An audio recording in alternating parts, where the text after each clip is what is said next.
Hello, love. So happy to be back with you. So glad you're here and listening. And here we are. It's the end of January. I think it's going to be 80 degrees tomorrow. I don't know, something crazy. I know we're having a heat wave. I know wherever you are, I've seen we're having a little bit of a heat wave in the country. So that's not bad, right? I know. We're coming across the end of January. The end of January. The next January will actually be 2025. I know, a quarter of the way through the century. I know. That's how time goes, ladies. This is why you got to do it today. You got to do it now. Yeah, I know. We keep pushing ourselves off over and over and over. Like, we'll do the thing later. But the time's now. I know. I'm going to do a podcast on that time. I know. Because we think, I'm just got to say it. We live so much in today and these moments and what's around us. And, we get bogged down in the puddle and the worry. And one of the things I've been doing with Transform Boss and all my ladies who are part of Transform Boss is this whole concept around creating your 100-year life. Because everything you do today is either a gift for your future self or a barrier for your future self. And you decide every day. I think back to my life, and there were many barriers that I created in my life for myself, weight being one of them. And then there were many, many gifts too. I think about when I started to do this work and I started to get coached, when I met my husband, when I got my education, like all those were gifts for me today. And today I get to take advantage of it and love this life that I live. So, it's good, right? Let's do the thing, ladies. So today's all about finding your voice in all the noise of diet culture. Diet culture is deep. I mean, I just read this thing that one of the new like weight loss drugs, $600 billion, I think it said. I was like, what? Yeah, I mean, ladies, the diet culture, the diet industry, I mean, it is deep. We have been inundated with the noise from it for so long, and it's everywhere you look on your ads and social media. You hear it in TV shows and by characters and how they look. And there's just all of this socialization to what we should look like, what we should think, what we should believe, what we should do. And I tell you, I read this all the time. I love to like see an article that has like a very like salacious headline, like, you can never lose weight because of your set point. And then I like to go look at the research behind it. And so many times it's like one tiny research study with a few people. And it's not even, there's just so many holes in it. And I just watched a Netflix show recently, same thing, 20 people through 4 months. I can't remember all the details, but I was like, this is not good research, but we believe it. And there's so many of these salacious headlines that just drag you in. And then what happens is it's noise. You start to feel confused and you start to feel like, well, should I not? What should I do? Keto. And I mean, keto's everywhere. And I mean, I buy things now that I've always bought. And suddenly I'm like, oh my gosh, keto's on the label because, it's the new thing. It's the new, like, oh, everybody, wants this. And I say this because all of this noise creates, I think, misinformation. Like, think about your life, like right now, like all the diets and all the things we've been told. I mean, ladies, I have been told so much stuff, even about menopause. I'm postmenopausal now, and I tell you, there was so much misinformation about it. And I say this because all of these fads, diets, all this information, these research studies that are just bad data. Look, ladies, I mean, I don't share this often, but I have taken lots of statistical courses. I use it in my daily life. And I tell you right now, you can manipulate data. Like they used to have a joke when I was getting my MBA that statistics is like not the truth. Like really, because you can manipulate data however you want. And I say this because there is amazing research studies and there are great research out there. There is, but there is also not. And I think it's very difficult tell the difference between the two. All of this just makes, I think it just makes people, folks, women, men, whoever it is, just think that it's impossible to lose weight. Really, that is just impossible. That it's just this thing out there that's not in your control, and you need whatever the new quick fix is. And, also with all of this noise, diet culture noise, it's a lack of personalization too. And I found this, when all the diets that I tried, it wasn't really personalized to me. And it was always external. It wasn't anything internal, right? So it was like, go follow this food plan, go do this, go take this pill, whatever it was. I mean, many different things. But it wasn't about changing my internal beliefs and thoughts. It wasn't about reconnecting to my hunger, my physical hunger, and differentiating it between my physical and my emotional hunger. It wasn't anything about that. It was like these external things that can never solve an internal problem. I know this to be true, like in my heart of hearts, all the new things out there, you can try them. You can do all the things. You can do whatever you want.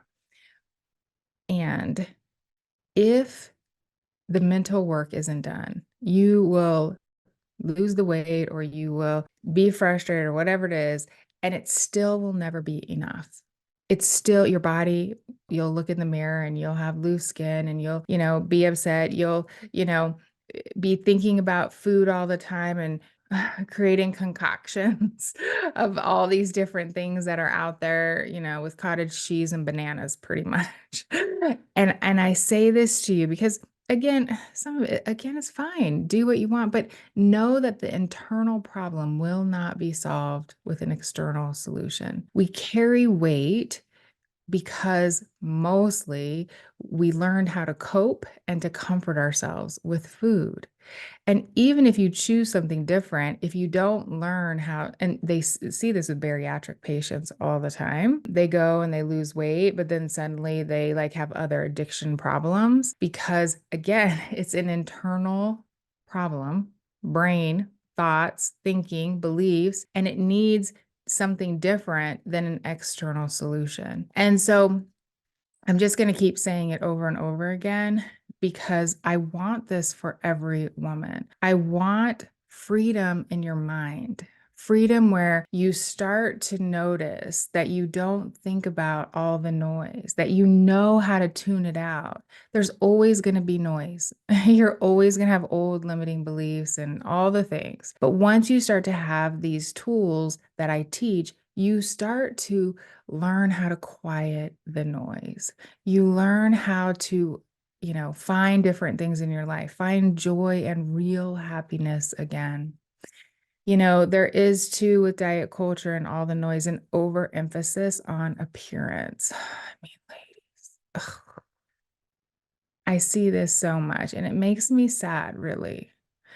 We have such a thing about the way we look. And look, I think women are beautiful. I think we're art. I was thinking about this the other day because I was like, why do we wear makeup? I was really like thinking.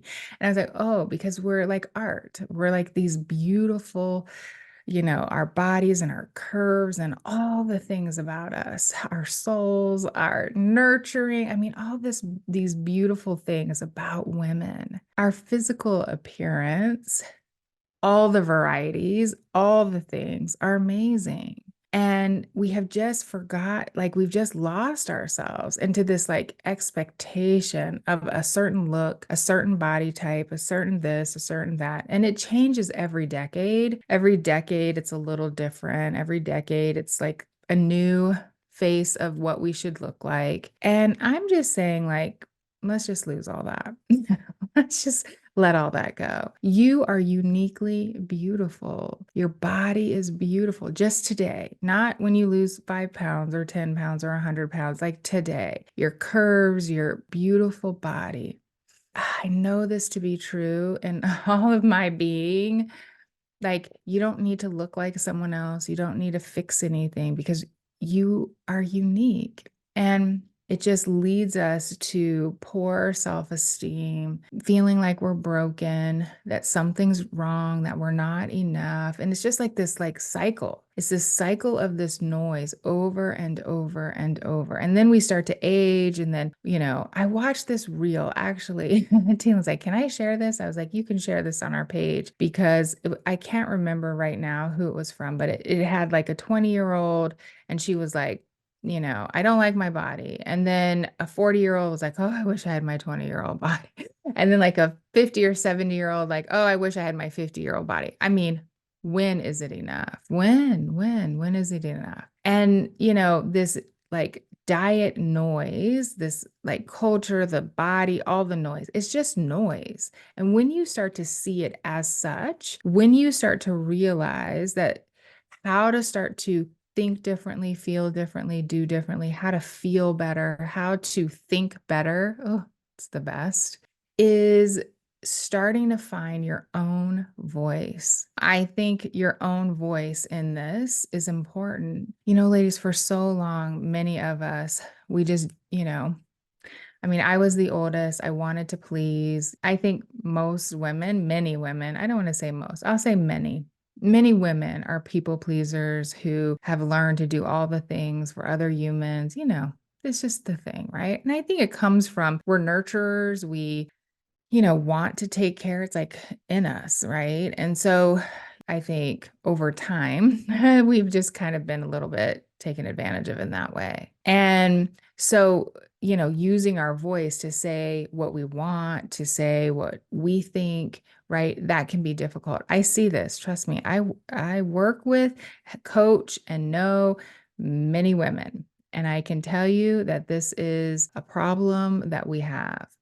And so finding your voice is not like this, I've got to go out and like, rah, to everyone. It's not that. For me, it's not. And this is how I want to teach it. It is starting to understand what you want, what you think, what you believe. It's starting to reconnect with your body, understanding what it needs. And it ultimately is this acceptance of yourself. Ah, it's so powerful. And so all this noise, how you kind of find your voice in all this noise. Number one is starting to listen to your body, starting to figure out what it needs, how to care for it. I tell you, your body is a miracle. Your body, miracle. It can do miraculous things. It is like so programmed to know all the things it needs, how to like trigger you to go get the things it needs, all the things. I mean, all the things. And so starting to listen to your body knows what to do. Number two, heal the internal beliefs that you have about you and your body. And I think for me, how I did it was through coaching. In Transform Boss, we do coaching in several different ways. I teach women how to self-coach, right? Because I think that's important. We have group coaching, so ladies can be coached. We even have small group coaching and even private one-to-one coaching. Because I think coaching is a way that a coach can help you start to see what are the things that you believe, what is the noise, so that you can start to heal and start to talk differently to yourself, and so that you can start to believe something different. And then number three, personalize it to you and what you need and what you want. When ladies first come to me, I always say, because they want to know, like, goal weight, whatever. What is it, Shannon? What do you recommend? I'm like, You are going to figure that out because your natural weight is very personal. There are ladies who, as they've done this process, they feel better in their bodies. This is about how they feel in their bodies, not a number on the scale. That's one. And they start to realize that this number that, they've been going after is not even a number that they feel good in their body. I remember when I first started, and I actually weighed less than I do now, like when I started this coaching process, and then I got down to a certain weight, and I didn't like it. I like a little more, I call it juice. I like a little more juice. I like a little curves. That's what I like. You get to decide what you like, what's important to you. That I have ladies who are at a weight that they like, and then I have ladies who like a little more juice, some like a little less. It just depends. And you get to decide. I think we're so fearful of others' judgments. I love the work of whenever I'm judging someone else or whenever I feel like I'm being judged, it's because I am judging myself. I am not accepting myself. And the work is starting to accept yourself as you are today. You can't just like lose weight and then, oh, then I'll do this work. It doesn't work. I've seen it. It doesn't work. This mental, like, learning how to change what you internally believe, what these thoughts and these things that have just, my love, your brain, the puddle, all the things, starting to think differently to me is everything in this journey. Ladies always are like, I want to lose weight. I want to get off the diet roller coaster. I want to do it for the last time. Well, all right, let's get to work. Let's go. Number 4, get support from coaching. I know I talked about this, but I am hands down, coaching has changed my life. Coaching will help in the development of your own voice and deciding what you want to believe, what you want to do, what feels good to you. And it's this process of healing expectations, the outside world, all the noise. There's so much noise, and it's just quieting it. You have a voice inside of you. It's there. Your voice, it's there. She's there and she's waiting for you. I want to show you this really cute picture. So if you're watching on YouTube, if you're listening to the podcast, you have to go over to YouTube. But I keep this picture. This is of me when I was a little girl. I mean, she is so cute. I was holding my brother at the time. And she has been there always. And I fight for her. And I have learned, I think when I was little, I had a voice. And then over time, I started to lose it. And I have found it again because your voice, she's there. She's been inside of you, guiding you. And now you just have to listen to her. You have to fight through the noise of all the outside world. And if you want help in this, I can help you. There's a couple things. One, follow this podcast every week, new episode in your podcast library. 2, get on my email list. That way you never miss anything and you get a weekly email from me. Go to beeflycoaching.com/email. And then 3, take my 3-day reset. This is a course that just is the simple beginnings of how to get off the diet roller coaster for good. I know, it's so good, right? I know. And Transform Boss, we're opening. I know, I'm going to announce it next week, actually. We're opening soon. We've been closed since October and we're getting ready to open. And I hope that you come join us. I know. Ooh, it's good. I know. Mark it on your calendars. I know it's coming. I'm not announcing it today. You have to listen next week. All right, my love. Bye for now.